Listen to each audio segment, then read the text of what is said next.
지난 2009년 1월 미국의 제44대 대통령인 오바마가 취임할 때 취임 선서 때 사용했던 성경이 있습니다.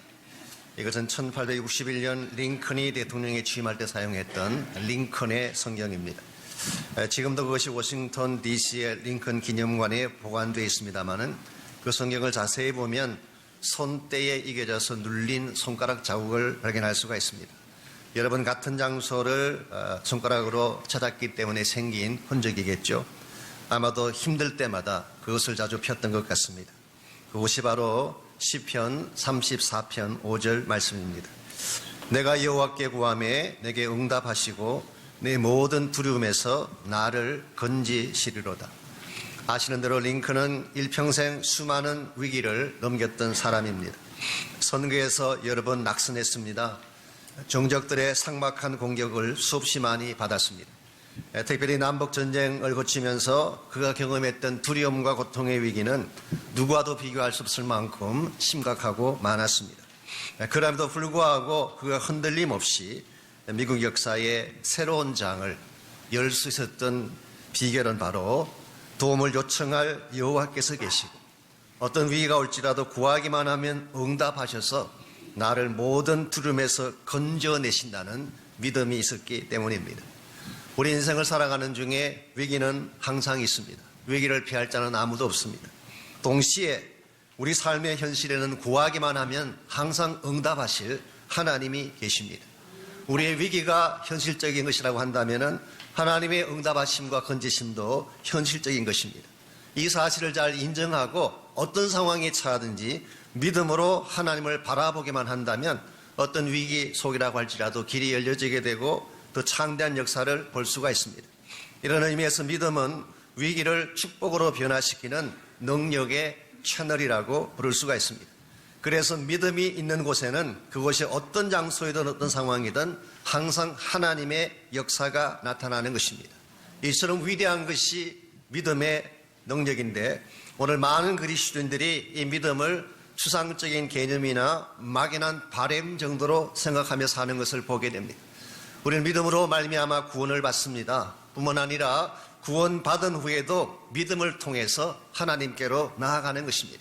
우리가 믿는 믿음은 막연한 개념이 아니라 단순한 차원의 교리나 신학적 이슈라기보다는 우리 인생 가운데 실제로 하나님의 능력을 임하게 하는 하나님 능력의 채널이 되는 것입니다. 우리가 이 사실을 잘 알고 무슨 일을 당할지라도 참된 믿음, 바른 믿음을 소유하게 되면 우리를 공격하는 위기가 어느 수준일지라도 그것을 넘어설 수가 있고 하나님의 더 큰 영광을 향해 나아갈 수가 있습니다. 오늘 같이 봉독한 본문에 보시면은 사자굴이라고 하는 최악의 위기 속에 빠졌음에도 불구하고 믿음을 가졌기 때문에 그 사자굴에서 승리할 뿐 아니라 도리어 하나님의 큰 영광을 선포했던 다니엘의 이야기가 기록되어져 있습니다. 지난주에 말씀드린 것처럼 다니엘은 왕의 조서에 도장이 찍힌 것을 알고도 그런 3번씩 예루살렘을 향한 창을 열고 기도를 했습니다. 이것을 대적들이 가만히 보고만 있겠습니까? 이 사실을 왕에게 보고하게 되죠. 그 결과 왕은 할 수 없이 다니엘을 잡아서 사자굴에 던져 넣을 수밖에 없습니다. 실제로 다리오는 다니엘을 좋아했습니다. 그의 깨끗함과 성결함과 능력을 알기 때문에 다니엘을 살려주고 싶었지만 그러나 고관들의 귀족들의 책략 때문에 할 수 없이 다니엘을 사자굴에 넣은 것입니다. 그러고 나서 17절 말씀 보시면은 사자굴에 넣은 후에 이중적인 이 조치를 취하는 장면을 볼 수가 있습니다. 이에 돌을 굴려다가 굴어기를 막으며 왕이 그의 도장과 귀족들의 도장으로 봉하였으니 이는 다니엘에 대한 조치를 고치지 못하게 하려 함이더라. 여기 나오는 사자굴이라고 하는 것은 사실은 덴입니다. 라이언스 덴. 그러므로 큰 구덩이 같은 것이죠. 위가 뚫려 있고 밑이 넓은 큰 구덩이 같은 것입니다. 그러므로 이것은 돌로 입구를 막을 필요가 없습니다. 그럼에도 불구하고 이들은 돌의 입구를 실했습니다. 막았어요. 봉했어요. 그리고 나서 왕의 도장과 귀족들의 도장으로 다시 한 번 더 실을 합니다. 그래서 이중적인 장치를 한 것입니다. 왜 이와 같은 장치를 했을까요? 설사 다니엘의 무죄가 밝혀진다고 할지라도 다시 번복시켜 나오지 못하게 하기 위한 조치였습니다. 이처럼 철저하게 누구도 빠져나올 수 없도록 준비된 함정이 사자굴이었어요. 그러므로 사자굴에 일단 들어가면 no way out, 누구도 빠져나올 수가 없습니다. 그 사자굴 속에는 어르렁거리는 굶주린 사자가 입을 벌리고 있는 장소인데, 어디를 둘러봐도 빠져나갈 길이 없는, 출구가 존재하지 않는 이와 같이 막힌 굴, 이것은 오늘 본문에 기록된 다니엘이 당한 위기의 현장입니다. 한마디로 불가능의 위기요, 인간의 힘으로 빠져나올 수 없는 절대절명의 위기라고 부를 수가 있습니다. 그런데 놀랍게도 다니엘은 여기에서 건짐을 받습니다. 그것도 몸에 상처 하나 나지 않고 깨끗한 상태로 사자굴에서 건짐을 받습니다. 여기서 멈추지 않고 25절에서 27절 말씀 보시면은 이 사건 때문에 하나님의 이름이 온 땅에 선포되게 되고 하나님의 큰 영광을 나타내게 되었다고 오늘 성경은 밝히고 있습니다. 도대체 무엇이 이와 같은 암흑과 같은 절망과 같은 사자굴에서 그를 건져내었으며, 과연 무엇이 사자굴을 하나님 영광을 선포하는 기적의 현장이 되게 했을까요? 그 비결이 23절에 소개가 되어 있습니다. 왕이 심히 기뻐서 명하여 다니엘을 굴에서 올리라 하매 그들이 다니엘을 굴에서 올린즉 그의 몸이 조금도 상하지 아니하였으니 이는 그가 자기의 하나님을 믿음이었더라. 여기에 다니엘을 이 사자굴 속에서도 승리하게 만든 근본 비결이 소개됩니다. 그것은 다니엘이 가지고 있는 하나님을 향한 믿음이었어요. 아무리 환경이 척박해도, 아무리 우리를 공격하는 위기가 큰 압력을 가해와도 하나님을 향한 바른 믿음만 갖게 되면 우리는 그 사자굴을 정복할 수가 있고 하나님의 더 크신 영광을 드러낼 수가 있는 것입니다. 오늘 여러분의 삶 가운데도 여러 가지 많은 위기와 사자굴 같은 어려운 상황이 있을 것입니다. 현실은 나를 점점 좁혀 들어오고 삼킬 듯이 공격하고 있는데 내 능력의 힘으로는 도저히 빠져나올 수 없는 사자굴 같은 상황, 아마 여러분들 삶이나 가정 속에도 존재하리라고 생각합니다. 어떤 분에게는 경제적인 문제가 이와 같은 고통을 안기기도 하죠. 실직이랄지 불경기랄지 파산이라고 하는 이 경제적인 사자굴 때문에 신음하고 힘들어하는 분들을 볼 수가 있습니다. 어떤 분들은 가정의 위기 때문에, 자녀들의 아픔 때문에 고통을 겪기도 합니다. 심지어 많은 분들은 육신의 질병이라고 하는 어려움에 빠져서 두려워하기도 하고 절망하기도 하는 것을 볼 수가 있습니다. 며칠 전에도 어떤 자매님 한 분이 기도 요청을 하는 가운데에 남편이 위암 3기에 걸렸는데 설사가 계속되고 피가 계속 나오고 암세포는 점점 자라고 있는데 병원에 갈 수 있는 형편은 되지 않고 길이 없노라고 울먹이며 기도 요청하는 것을 제가 들은 적이 있습니다. 우리가 살아가는 이미의 삶의 현실은 타프합니다. 생각보다 어렵습니다. 내가 아무리 노력해도 no way out, 나의 힘으로 도저히 빠져나갈 수 없는 모든 출구가 막혀버린 이런 상황이 우리가 경험하고 있는 사자굴의 현실인 것입니다. 그러할지라도 만일 여러분과 저에게 참된 믿음, 바른 믿음만 소유하게 된다면 하나님이 우리를 사자굴에서 건져내어 주실 줄 믿습니다. 이것이 승리의 비결입니다. 여러분의 인생이 모든 역경과 환경을 딛고려 설 수 있는 참된 비결이라고 부를 수가 있습니다. 과연 어떤 믿음을 소유하게 되면 사자굴 같은 고난의 역경에서도 하나님의 영광을 선포하는 기적의 현장을 경험할 수가 있을까요? 오늘 본문에 보시게 되면 다니엘이 가지고 있던 믿음의 세 가지 특징을 발견할 수가 있습니다. 다니엘이 가진 믿음의 세 가지 특징은 실제성, 믿음의 실제성, 두 번째는 믿음의 보상성, 그리고 마지막으로 믿음의 영향력입니다. 우리가 이 다니엘이 가진 세 가지 믿음의 특징을 하나씩 상고하는 가운데에 우리 삶 가운데도 설사 사자굴 같은 위기가 있을지라도 그 위기를 넘어서서 하나님의 영광을 선포하며 살 수 있기를 바랍니다. 제일 첫 번째로 위기에 쳤을 때 우리에게 필요한 것은 믿음의 실제성입니다. 성경이 말하는 믿음은 추상적인 개념이 아닙니다. 막연한 wish, 막연한 바람이 아니라 믿음은 실제적이고 구체적인 능력이다. 그렇게 성경은 밝히고 있습니다. 오늘 본문의 케이스도 마찬가지인데요. 20절 말씀 볼까요? 이 다리오 왕이 새벽 일찍 사자굴로 달려갔습니다. 밤새 그는 잠을 자지 못하고 뒤척이던 중에 새벽이 밝기가 무섭게 사자굴로 달려가서 다음과 같이 외쳤습니다. 하나님의 종 다니엘아, 내가 항상 섬기는 내 하나님이 사자들에게서 능히 너를 구원하셨느냐? 이것은 다니엘이 진짜 구원받았음을 기대하고 물은 질문일까요? 그렇지 않습니다. 만일 다니엘의 생존을 희망을 가졌더라면 슬피 울며 소리 지를 필요가 없습니다. 그러므로 이것은 절망 중에 내뱉는 탄식이라고 보는 것이 더 옳을 것입니다. 그렇지 않겠습니까? 사자가 울거리는 그 현장에 떨어졌는데 어떻게 다니엘이 생존할 수가 있겠어요? 그랬는데 21절 보니까 뜻밖으로 다니엘이 대답을 합니다. 다니엘이 왕에게 이르되 왕이여 원하건대 왕은 만수무강하옵소서. 사자굴에 갇힌 다니엘을 염려해서 질문을 던졌는데 굴 속에 있는 다니엘이 오히려 왕의 건강신수를 챙기고 있습니다. 만수무강하옵소서. 그리고 22절에서 그가 어떻게 해서 생존하게 되었는지 비결을 소개합니다.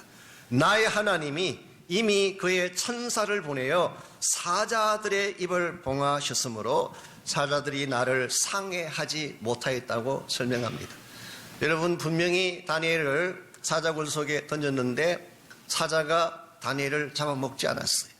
어떤 분들은 혹시 사자가 너무 배가 불러서 그런 게 아니냐, 배가 너무 부르기 때문에 음식이 와도 그저 지나치는 그런 케이스일까요? 혹은 어떤 분들은 혹시 이빨이 빠진 사자들이 아니냐, 이빨이 없어서 그냥 놓친 게 아니냐 그러는데 둘 다 아닙니다. 왜냐하면 24절 말씀을 잠깐 보시면은 이 참소했던 자들을 거기에 던져 넣었더니 바닥에 닿기도 전에 움켜잡았어. 뼈까지 쓰러지게 먹었다고 했습니다. 그러므로 굶주린 사자, 배부른 사자가 아니었습니다. 이빨 빠진 사자도 아니었습니다. 분명히 굶주린 삼킬 자를 참고 있는 사자였는데 하나님이 입을 봉하셨기 때문에 Shut the mouth of lions. 하나님이 그 사자들의 입을 막아 주셨기 때문에 사자가 이 다니엘을 상치 못하게 했고 다니엘의 몸에 스크래치 하나 나지 않도록 보호해 준 것입니다. 그러므로 오늘 본문에 기록된 하나님의 역사는 실제적인 역사입니다. 사자굴에 빠져서 사자가 입을 벌리고 달려들 때는 사자의 입을 막는 것이 실제적인 조치예요.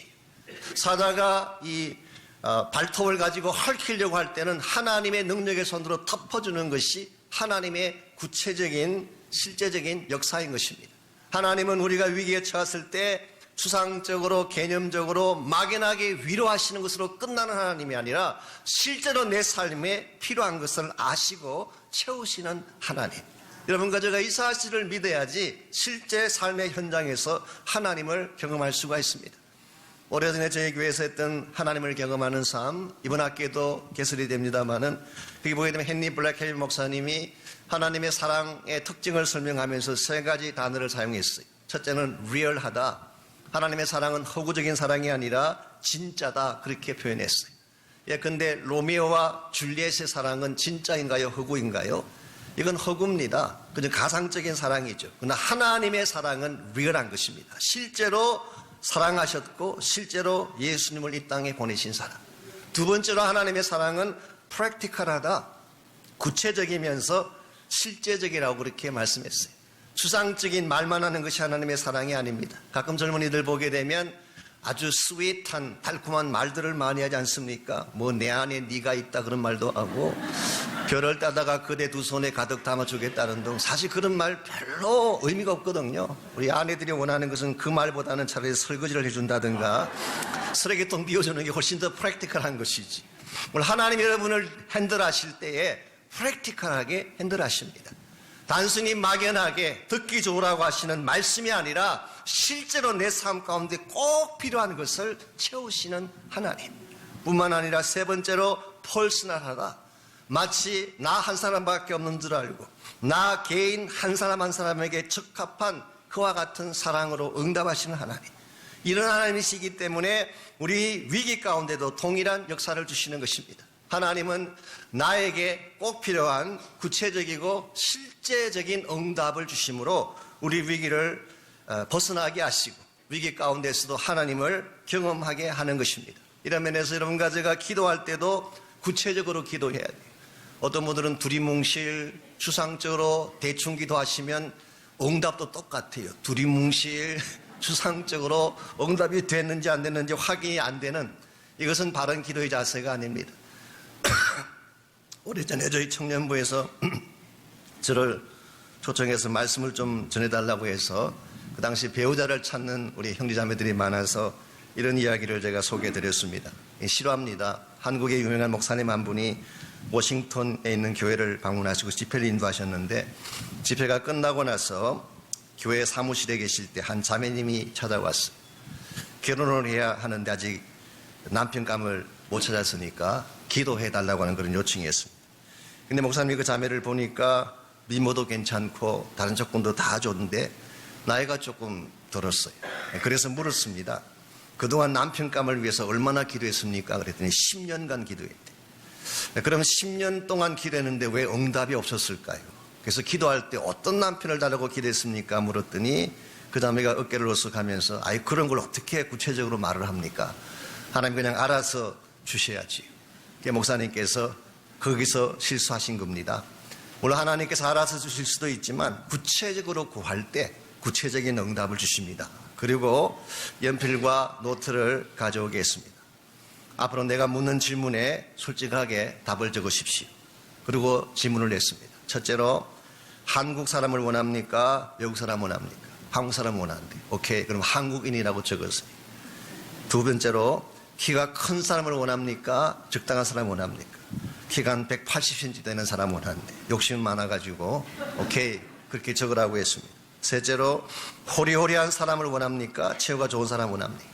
호리호리한 사람을 원하는데 오케이, 적으세요. 넷째로, 그 사람의 취미는 무엇이었으면 좋겠습니까? 그러면 음악이 있으면 좋겠다. 음악을 했으면 좋겠대. 오케이. 다섯 번째로, 그럼 직업은 뭐였으면 좋겠습니까? 교사면 좋겠습니다. 그럼 교사라고 적으십시오. 이렇게 해서 10가지를 적게 한 후에 한번 큰 소리로 읽어보라고 했어요.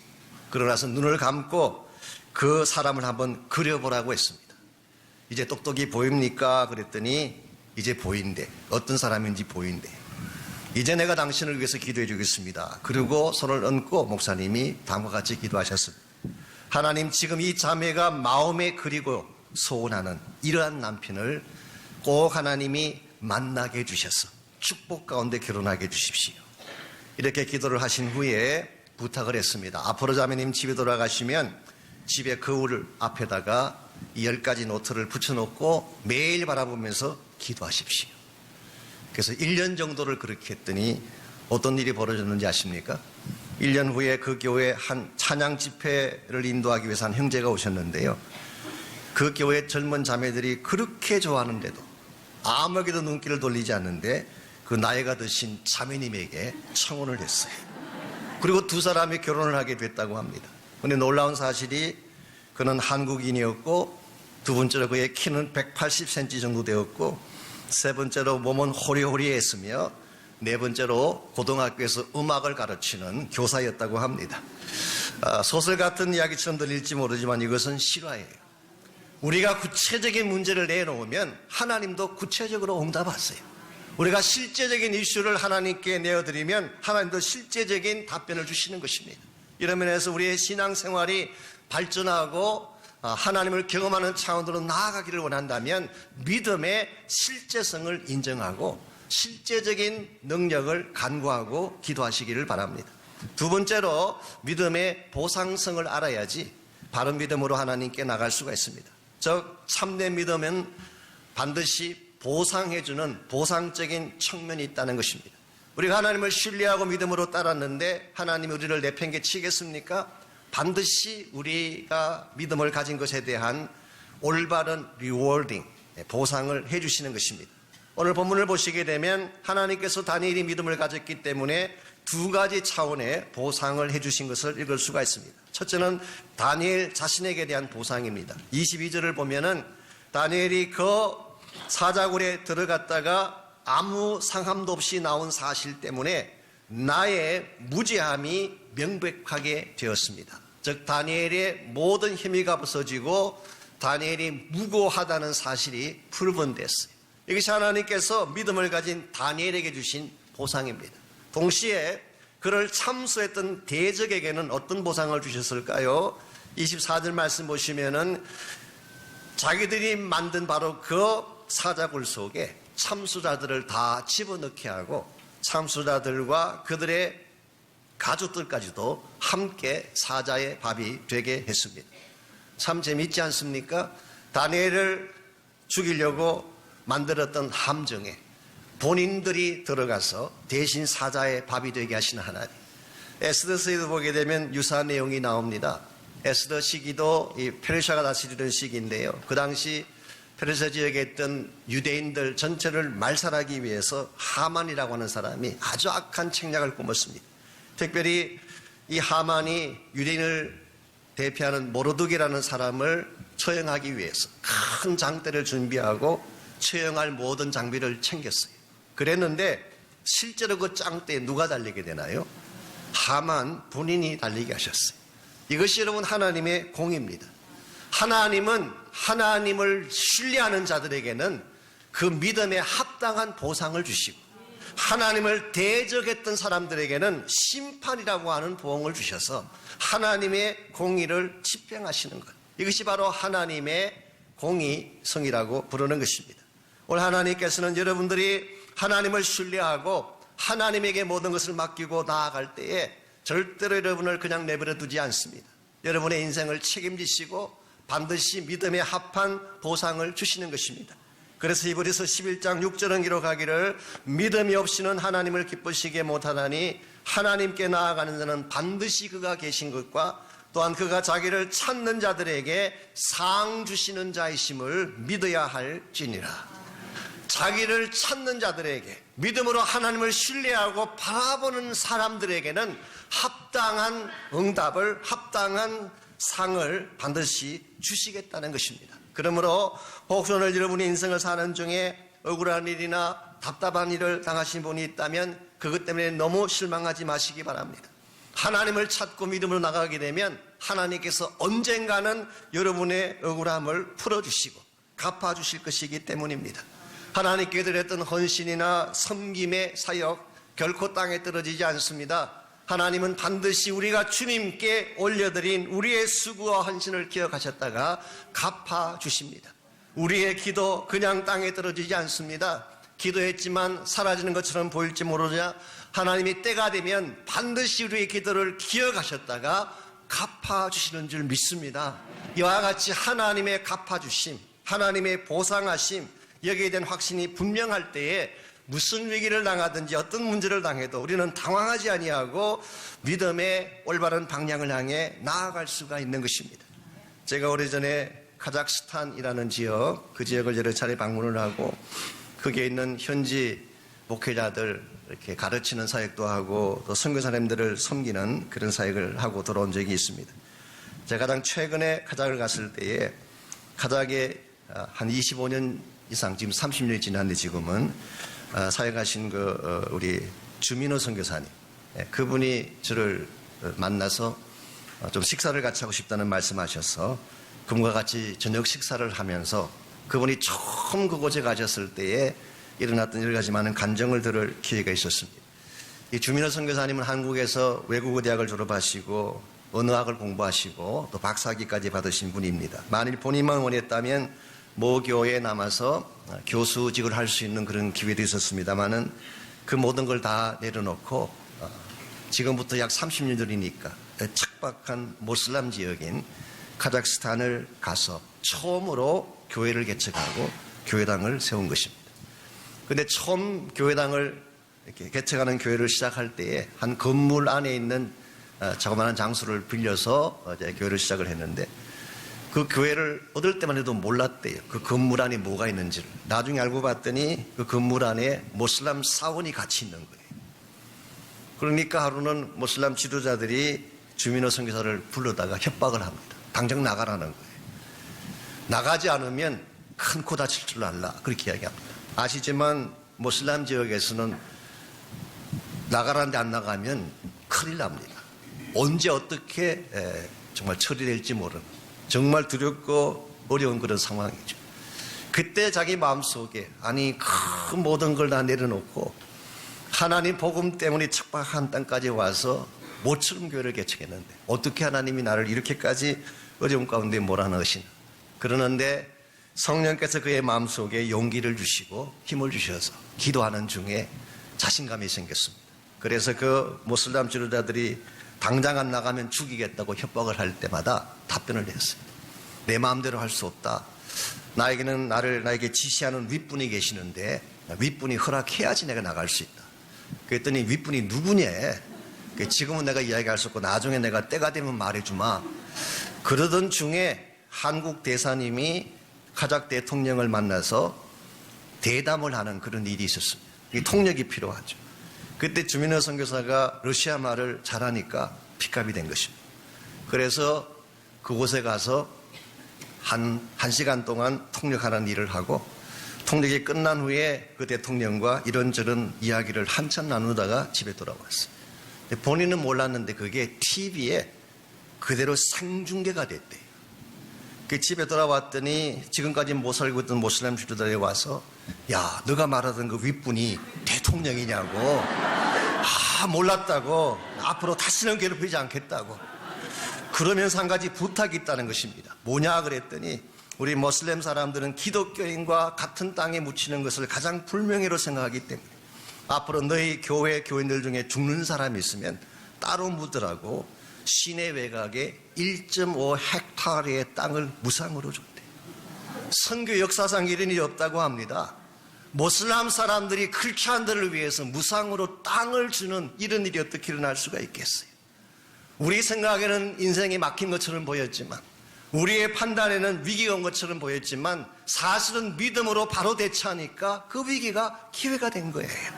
여러분의 인생도 마찬가지입니다. 얼핏 보면 낙심할 것 같은, 얼핏 보면 절망처럼 보여지는, 얼핏 보면 나갈 길이 전혀 보이지 않는 사자굴같이 느껴지지만 그 속에 들어갈지라도 끝까지 하나님을 신뢰하고 믿으면 반드시 길을 열어주십니다. 하나님을 찾고 믿는 자에게 반드시 보상해 주시고 은혜와 능력을 베풀어 주시는 것입니다. 이와 같이 참된 믿음은 실제적인 능력이 있어요. 그리고 참된 믿음은 하나님의 보상하심을 믿는 것입니다. 마지막 세 번째로 참된 믿음의 특징은 영향력입니다. 참된 믿음은 반드시 남기는 영향의 열매가 있는 것입니다. 우리가 바른 믿음을 갖게 되면 그 믿음은 나에게서 끝나지 않고 나의 가족에게, 나의 자녀에게, 내가 속한 사회에게, 또 나의 다음 세대에게 계속 영향을 끼치는 특징을 가지고 있습니다. 오늘 보면 25절에서 27절까지를 보시면 다니엘이 가졌던 이 믿음 때문에 주어지게 된 결과가 오늘 25절에서 27절에 기록이 되어 있습니다. 먼저 25절 보시면 이에 다리오 왕이 온 땅에 있는 모든 백성과 나라들과 언어가 다른 모든 사람들에게 조서를 내려 이르되 원하건대 너에게 큰 평강이 있을지어다. 내가 이제 조서를 내리노라. 내 나라 관할 아래에 있는 사람들은 다 다니엘이 하나님 앞에 떨며 두려워할지니. 이 다리오 왕이 친히 조서를 써서 자기 제국 산하에 있는 모든 민족, 족속, 언어를 사용하는 사람들에게 공포하기를 너희들 모두는 다니엘의 하나님 여호와 앞에 무릎을 꿇고 경외하라는 것입니다. 왜냐하면 그는 살아계시는 하나님이요 영원히 변하지 아니하시는 분이시며 그의 나라는 멸망하지 아니할 것이요 그의 권세는 무궁할 것이기 때문에 그는 구원도 하시며 근전하기도 하시며 하늘에 쓰든지 땅에 쓰든지 이적과 기사를 행하시는 하나님이시기 때문에 그 페르시아 제국 전체 안에 그 이방 나라 곳곳에 다니엘의 이 사건 때문에 하나님의 이름이 선포되기 시작하고 하나님이 어떤 분인가가 그들 모두에게 공포되어지게 하는 하나님의 영광을 드러내는 거룩한 영향이 미쳐지게 된 것입니다. 우리가 믿음으로 바로 살게 되면 우리 때문에 세상 사람들이 하나님을 알게 됩니다. 내가 믿음 가운데 경건하게 바로 서게 되면 내가 속한 그 사회가, 내가 속한 그 직장이, 내가 다니는 그 학교가 거룩한 영향을 받아서 변화되어지는 것입니다. 이런 면에서 믿음은 영향력을 가지고 있습니다. 특이할 사실은 다니엘의 영향력은 자기 세대에서 끝나지 아니하고 그 다음 세대까지 미쳐진 것 같습니다. 여러분이 마태복음을 보시게 되면 예수님께서 탄생하셨을 때에 동방에서 온 박사들이 예물을 가지고 아기 예수에게 경배한 내용이 나옵니다. 거기 나오는 동방 박사들은 보통 3사람이라고 이야기하지만 사실은 3명인지 4명인지 모릅니다. 가져온 예물 숫자가 3이기 때문에 3명이라고 이야기하는 뿐이지 동방교회 전통에는 12명까지 이야기를 해요. 그러므로 숫자는 정확히 모릅니다. 그런데 이 사람들이 누구냐고 하면 동방이라는 이 지역 자체가 동쪽입니다. 그리고 아마도 가장 가능성이 많은 것은 오늘 본문의 배경이 된 페르시아 지역이에요. 이 페르시아 지역에 있는 박사들이 메시아의 탄생 소식을 알고 그 먼 길을 달려온 것입니다.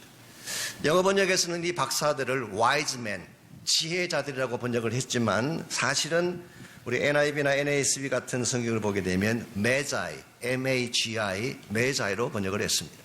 이 메자이라는 이 단어는 사실은 영어가 아닙니다. 이 마구스라고 하는 바벨로니안 혹은 퍼시안 언어에서 왔어요. 그러면 이것은 영어가 아니라 바벨론 말 혹은 페르시아 말이라고 보는 것이 옳습니다. 이 마구스라고 하는 이 단어를 헬라 말로 번역을 할 때 마고스라고 번역을 했고 복수형이 마고예요. M-A-G-O-I. 그래서 영어에서 메자이란 단어가 여기에서 나온 것입니다. 그러므로 이 마태복음 2장에 나오는 동방의 박사들은 페르시아 지역에서 원래는 별을 연구하던 천문학자들이었는데 별을 연구하는 중에 메시아께서 탄생한 것을 알고 그 먼 길을 달려온 것입니다. 우리 여기서 한 가지 질문이 있습니다. 별을 연구한다는 것까지는 오케이. 그런데 별을 연구하는 중에 그 별과 메시아가 관련이 있다는 것을 어떻게 알았을까요? 그 페르시아 지역에 살고 있던 그 먼 곳에 있는 이방 나라에 있는 그 천문학자들이 별을 연구하는 것까지는 이해가 되는데 그 별을 메시아와 연결시킨 것이 어떻게 가능했을까요? 여러 가지 많은 설명들이 있지만 그 중에 가장 가능성이 높은 설명이 다니엘의 영향입니다. 오늘 본문에 기록된 것처럼 다니엘은 그 페르시아 왕궁 안에 귀족들과 아주 유력한 수많은 사람들에게 영향을 끼치는 존재가 됐어요. 그러므로 다니엘은 본인이 읽고 있는 구약 성경을 소개하지 않았을까요? 본인이 만난 예언의 말씀들을 그들에게 가르치지 않았겠습니까? 예를 들어서 민수기 24장 17절에 보면은 한 별이 야곱에서 나오며 이 별이 왕이 될 것을 예언하는 말씀이 나옵니다.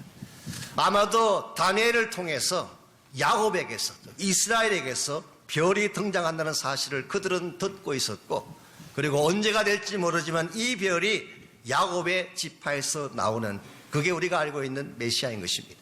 이 사실을 그들은 연결시키고 그것을 확인한 후에 그 먼 거리를 달려와서 아기 예수께 예물을 드린 것입니다.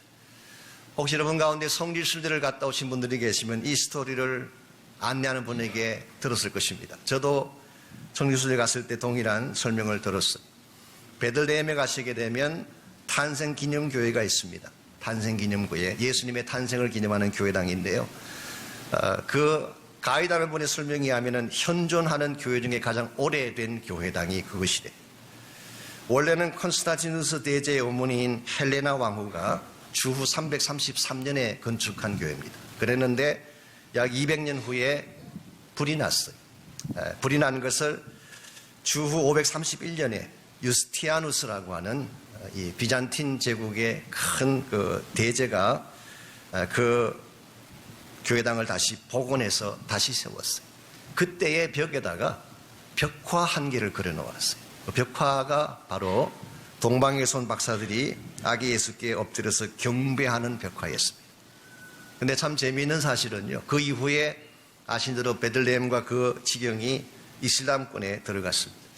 이슬람 사람들이 그 땅을 점령했을 때에 모든 교회당을 다 불태우고 파괴시켰는데 유일하게 그 교회당만 남겨두었어요.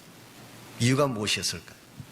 처음에는 교회당 안에 들어가서 불을 지르려고 했는데 불을 지르려가 벽화를 보는 순간 깜짝 놀란 것입니다. 자기 조상들의 옷을 입은, 즉 자기 조상들이 아기 예수 앞에 무릎을 꿇고 경배하는 장면을 본 것입니다. 이게 어떻게 된 일인가? 수백 년 전에 페르시아 조상들이 어떻게 이곳까지 와서 이 어린 아기 예수께 경배했다는 말인가? 그래서 그들은 불 지르던 것을 멈추고 오히려 그 자리에 엎드려 예수를 경배하고 나왔다고 하는 이와 같은 설명이 있습니다. 물론 어디까지가 진실인지는 정확하지 않지만 만일의 경우에 이것까지 사실이라고 한다면 다니엘의 영향력이 어디까지인지 아시겠습니까? 자기 당대를 넘어서 신약시대까지, 그걸 넘어서서 또 다른 500년이 흐르기까지, 오늘 우리가 바른 신앙을 갖게 되면 우리 당대에서 멈추지 않습니다. 그 다음 세대, 그 다음 세대, 수백 년, maybe 1000년 이상을 흘러가게 할 수 있는 것이 믿음의 영향력인 것입니다. 그러므로 우리가 바른 믿음을 갖고 하나님을 경배하고 섬긴다고 하는 것은 굉장히 중요한 과제가 아닐 수 없습니다. 하나님은 우리에게서 다른 것 기대하지 않습니다. 우리가 얼마나 많은 능력을 가졌냐, 얼마나 많은 돈을 가지고 있냐, 얼마나 기술이 뛰어나냐, 이것 하나님 요구하지 않습니다. 어떤 믿음을 가졌느냐를 보기를 원하세요. 믿음이 없이는 하나님을 기쁘시게 할 수 없다고 했어요. 오늘 여러분과 제가 비록 가진 것이 부족할지라도, 나의 소유가 모자랄지라도, 나의 능력이 좀 한계가 있을지라도 올바른 믿음, 참된 믿음을 소유하게만 한다면 여러분의 삶 자체가 하나님에게 기쁨이 될 줄 믿습니다. 그러므로 우리는 믿음을 갖되 참으로 실제적인 능력을 가진 믿음, 추상적인 믿음이 아니라 실제적인 역사를 이루는 믿음, 이 믿음을 가져야 돼요. 믿음을 갖되 하나님이 상 주심을 바라보고 하나님을 끝까지 신뢰하는 믿음을 가져야 됩니다. 무엇보다도 우리의 생애가 끝날지라도 남길 자취가 있는 영향력 있는 믿음을 소유하게 될 때에 여러분의 인생 자체도 부유하고 아름다워지지만 여러분 때문에 하나님의 영광이 높아지고 하나님의 나라가 확장되게 될 것입니다.